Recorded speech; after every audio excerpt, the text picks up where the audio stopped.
I started out doing sketches and thinking, I want to, just be a character comedy actress. And couldn't have imagined then that I would ever be able to do stand-up.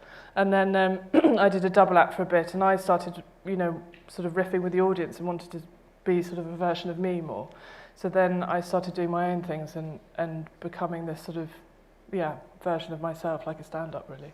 And the stand-up, as you've said in the past, actually informs a lot of the way in which you write the show. I mean, you see that each segment could work as a sort of stand-up piece. That's part of the discipline of it, isn't it? Yeah, I think the stand-up brain, the way I've written stand-up in the past is, how I start with the ideas for the sitcom.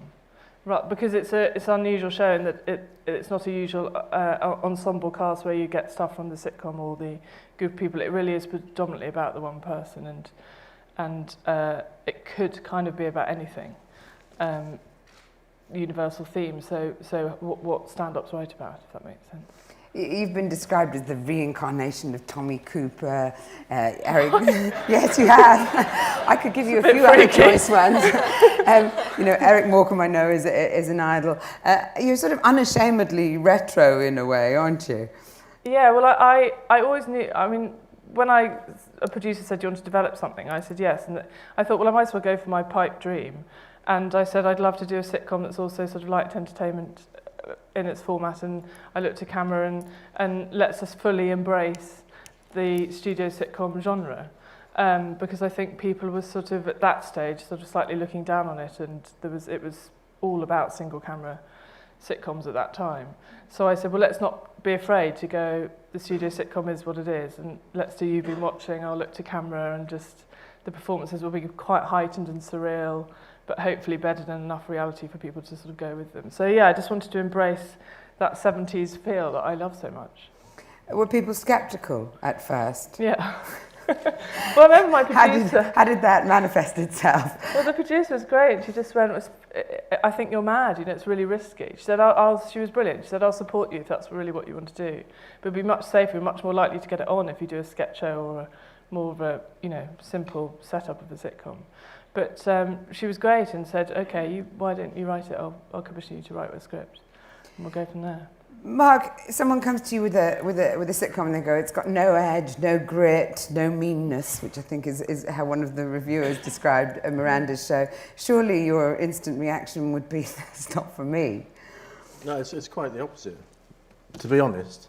Because I think in that era, 5 years ago, 3-4 years ago, still the shadow of single camera, The Office, Lead Balloon, all those kind of shows was very heavy. And actually, what people like me want, and Cheryl Taylor out there, is studio sitcom. It's still seen as the summit. It really is, because whether it's single camera or studio, there's something about a studio that's very theatrical, and it's a big night out. It's a good night out.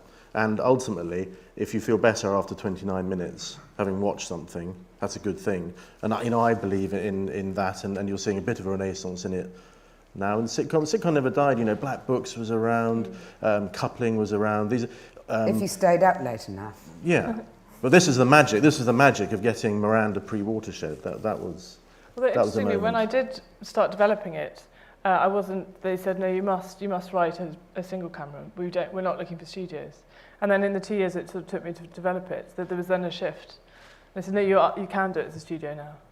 I mean, that's the thing, it does change. There sort of seems to be kind of a fashion, which is why I said, a show no grit, no meanness, no edginess would have been an anathema, an absolute anathema. And when the BBC pronounces about the things it's looking for, it's, cutting edge, diversity, and so on, you don't often hear controllers go, what we want is a really nice middle-class girl to do a very sweet maybe and warm...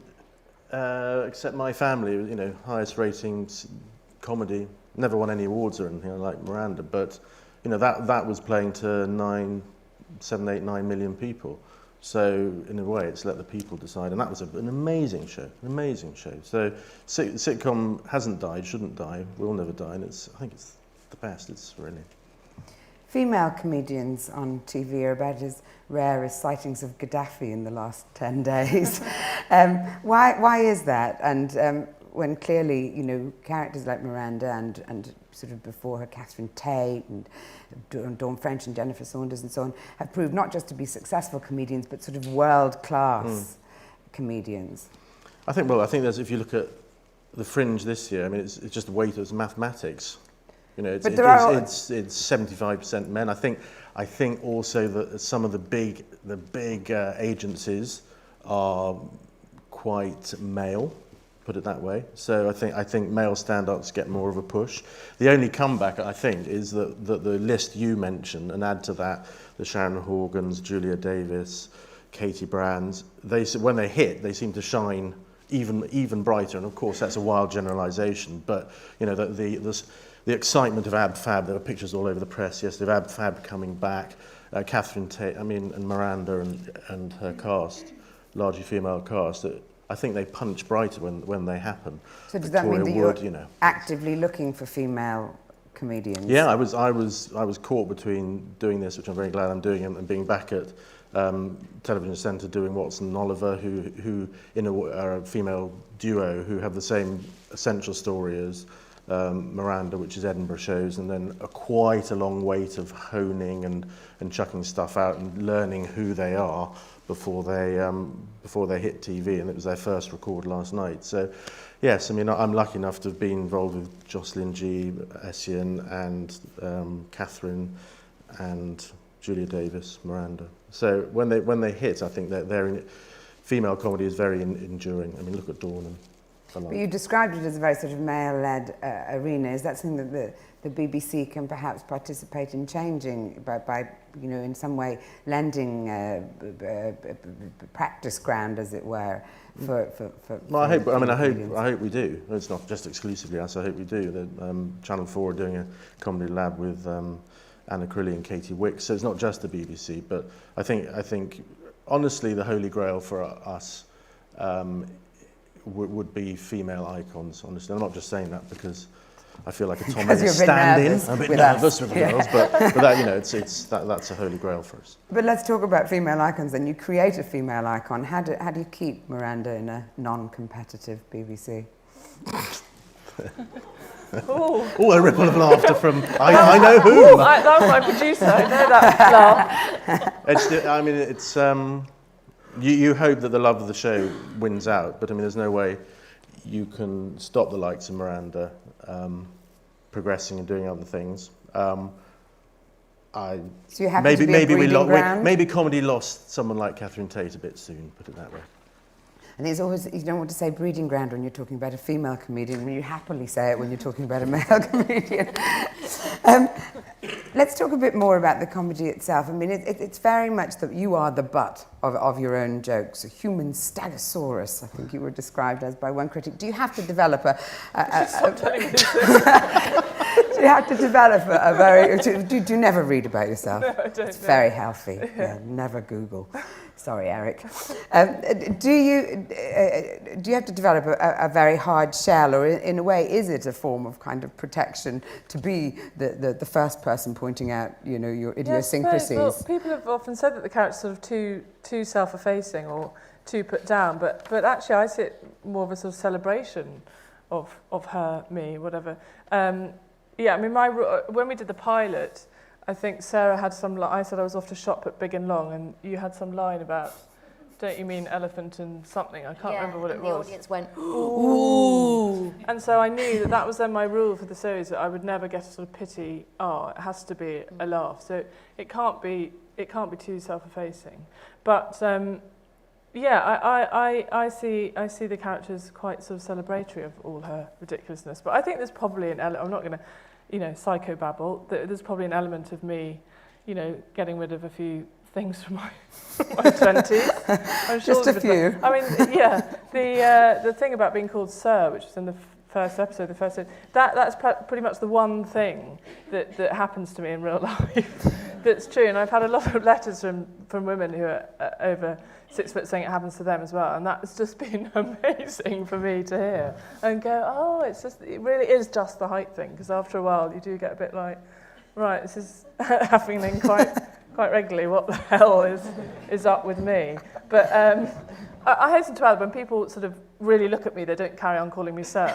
It's just a cursory What's that? But then a lot of people apparently said that it's ridiculous, as if, you know, a woman would ever get called sir. So something from your real life is too sitcom to put in a sitcom, it turns out. But yeah, no, I'm very careful about not being too, not But being pitied. there's a great line in, it sounds a bit GCSE, it was a great line I think earlier that someone says to Miranda, just be yourself, and the reply is something like, Stevie. Yes, oh, we I do said it that. now. Just be Yeah, if yourself. you could, because that's part of what we're supposed to be doing this morning. And I do One, it. two, three. And I think the answer is that's the most appalling idea An you've had. appalling piece of advice, yeah. And that's, I think, a huge theme of it, and that's why people come to it, young and old, is the feeling of saying, be yourself. No.